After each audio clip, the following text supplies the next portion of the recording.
Anyone who thinks that America today still controls the world is mistaken, because the Shanghai summit in Beijing was truly a historic turning point.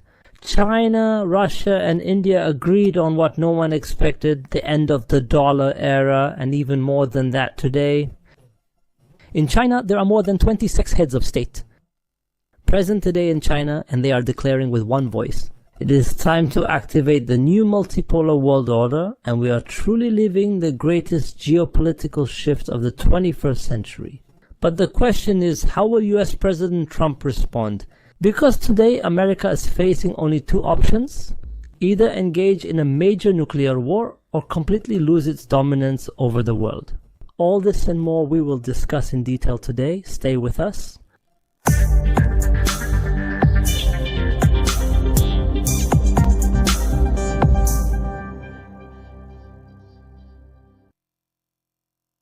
Dear viewers, peace be upon you, and welcome once again to this renewed meeting, God willing, from the Opinions series, which we dedicate to analyzing and reviewing the outcomes of the Shanghai summit in Beijing. A summit that announced the beginning of forming a new alliance comprising half of the world's population. A summit that presented its own vision for a new multipolar world order. A summit that explicitly called for respecting the sovereignty of states and non-interference in internal affairs. So today we can say that this Shanghai summit was truly the most important summit ever. Because for the first time in history, peacefully, yes, for the first time in history, peacefully, it declared the beginning of the new world order. As expected, the center of global politics this week has shifted to the Chinese capital, Beijing. What happened at this summit and what is happening now in China as we speak in this episode, celebrations, exhibitions, military parades, and more. It confirms only one thing, that the West has truly begun to lose control over the world. This is a fact everyone must know, whether we like it or not. America today is indeed the world's superpower, that is true. But we have begun to witness significant changes confirming that this superpower in the world has seen its influence decline dramatically. What's coming will honestly be worse for them. We can say that America now has only one solution left: entering into a devastating nuclear war in which it could emerge victorious, thereby restoring its grip on the world once again. The American President Trump recently posted a tweet. What did he say in it? That the world will soon realize that no one can stop what is coming. According to Trump, something dangerous, something big is coming, but no one knows what that thing is. And now, perhaps after this summit, the Shanghai summit, it is clear that indeed something is coming, something America is planning to save what can be saved. America now has no option left except to fabricate something dangerous that would restore its prestige and global dominance. The biggest mistake America has committed now is what? A mistake, we could say, that flipped the equation. It became a very dangerous turning point for it. What is it? It is its belief that it could subdue India by imposing high tariffs on it. Because today that's it, meaning. Through reviewing the outcomes of this visit carried out by India's Foreign Minister Modi to China, the meetings held there, whether with the Chinese president or with Russian President Putin, it becomes clear that India has definitively chosen its alliance with the East instead of the West. So even today, even if America now withdraws all these sanctions it imposed on India, and even if it tries to appease India with other measures, India will never abandon this rapprochement with Russia and China. India aspires to become a superpower. It sees that achieving this goal will never be possible through an alliance with America, whereas it could be achieved quickly. If it allies with China and Russia, an alliance with America would always keep India a marginal state subject to American dictates and the like, while an alliance with China and Russia would truly make it a superpower. And this also applies to Russia and also to China. Both of them also see that cooperation between each other is much better than cooperation with the West or with Europe. They see that cooperating with each other offers great opportunities for superiority and growth. To gain true sovereignty, while cooperation with the West always imposes restrictions, never allowing any side, whoever it is, to gain absolute sovereignty or obtain advantages equal to those the West holds or beyond. So both of them see that this opportunity the world is offering now will never come again, and therefore it must be exploited well to strengthen a multipolar world order, meaning a just world order, as China says today. Likewise, we also find that India has been fully convinced that now is indeed the time to turn against America. After about 20 years or more of gains India has received from America in order to contain China, today, what does India say? It says it no longer needs America. It says it will continue on without America. And more than that, it will continue forward allied with its historical enemy, with China. So we could say that India has perhaps realized the game that was being played around it. It chose the natural strategic solution. It chose an alliance with its surrounding countries, its neighboring countries, the states that share direct borders with it, instead of allying with powers thousands of kilometers away. Because today, if a war breaks out in the region, or if a world war breaks out, God forbid, India would find itself completely encircled on the front line at the barrel of the gun, fighting China, fighting Pakistan, and entering into other wars with Iran, with Afghanistan, with Russia, and with the rest of the Turkic states. Meaning India would be surrounded, besieged, and would then enter a devastating war. While the West that pushed it into this war, the 1,000s of kilometers away, would just stand by watching, selling it weapons or offering them as loans. So India may have realized this game and entered into this strategic depth of the region with China and with Russia. So today, pay close attention. Today, there are more than 20 sex heads of state in China attending the celebrations of the end of World War II. In China, even North Korean leader Kim Jong is attending these celebrations. Most of these leaders have been in China for about 3 days now, holding marathon meetings that perhaps confirm that there are indeed many things being cooked up inside the Shanghai organization or directly with China.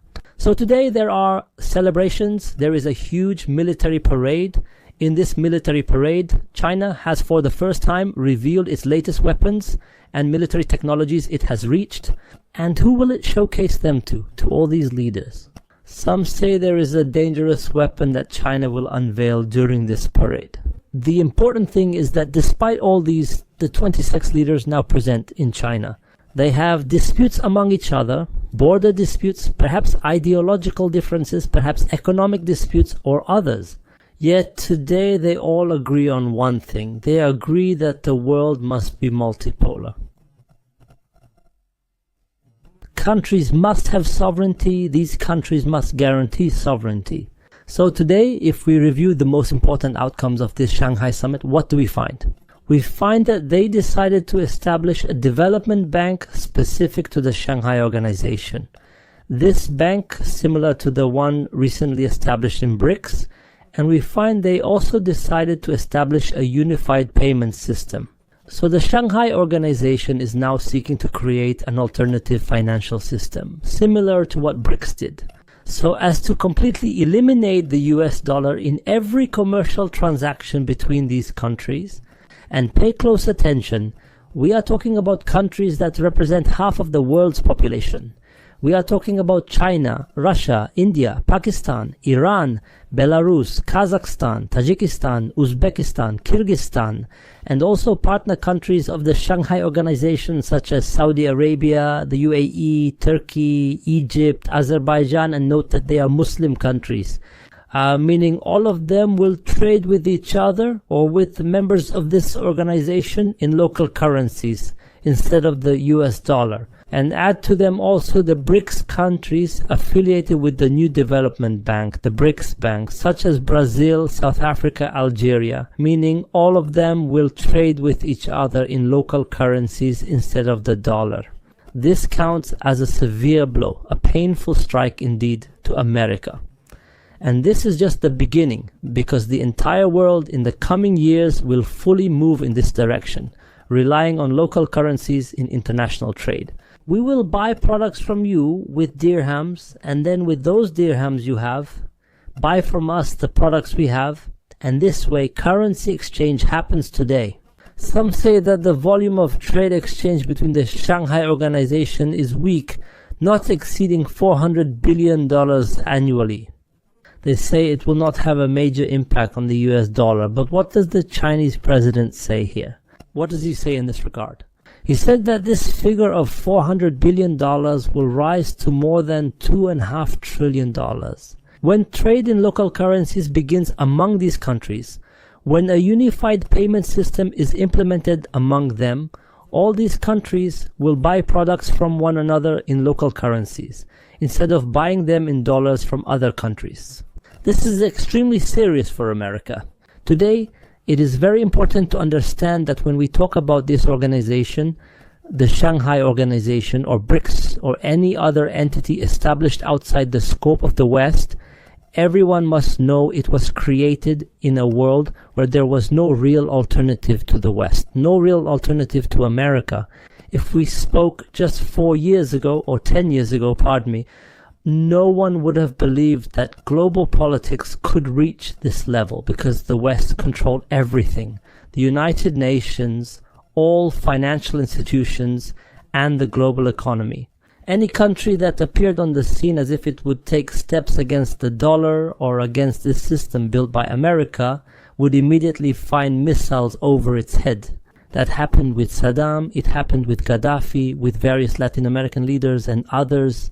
Just 10 years ago, no one, absolutely no one, could speak about the need to form a new world order in this way. 10 years ago, everyone believed the only way to change this international system was through world war. Everyone said it was impossible to change the system while this superpower, America, dominated the world. What is new today is that we are now hearing open discussions about a new multipolar international order. We hear it from China, from Russia, from Turkish President Erdogan, and from many other countries openly. And what is strange is that today we are living through the first attempt in history to change this global system through peaceful means, not through world war. This system used to change by force, by world wars. Today we see it changing gradually, peacefully. And this is what everyone must pay attention to today, because some think that changing the international system will happen with the stroke of a pen, that it will happen quickly, that it might happen overnight. This could only happen if there were truly a world war, if it was by force, if there was clearly a victor and a loser. Now, the scenario of world war is something everyone is trying to avoid it, because it would be extremely dangerous for the entire world. It would be a nuclear scenario, and the consequences would be completely different from anything we have known before. Therefore, when this change happens through peaceful means, as we see today, it does not come quickly. Since the outbreak of the coronavirus pandemic in 2020, this international system has been gradually changing. Since 2020, we have been saying a new world order is forming, but now perhaps we are approaching the final stages. The world is now living decisive days. Everything will be decided in this coming phase. I do not think Trump will accept these outcomes that emerged from the Shanghai summit. And I do not think Europe will accept being completely excluded from this equation. And what is certain is that something serious is coming. Everyone is preparing for it. What will this upcoming scenario look like? What will America's response be? Will Trump surprise the world with a decisive nuclear strike? Will Europe move with provocative actions that drag us into a world war, or what? There is a dangerous scenario ahead. Tell us in the comments below this video, what do you think this scenario will be? And peace be upon you, and God's mercy and blessings. Goodbye.